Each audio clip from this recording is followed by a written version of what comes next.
Meaning of freeloading.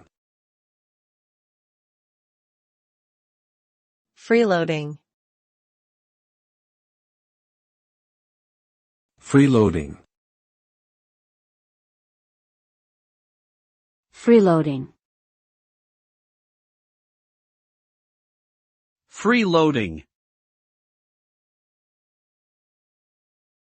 Freeloading refers to the act of taking advantage of someone else's resources without paying for them or contributing anything in return.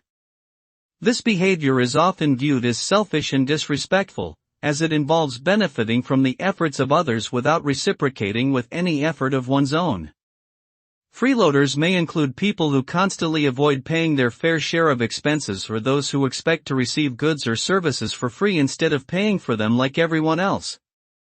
Overall, freeloading is generally considered an unethical practice that can harm relationships and undermine collective efforts towards common goals.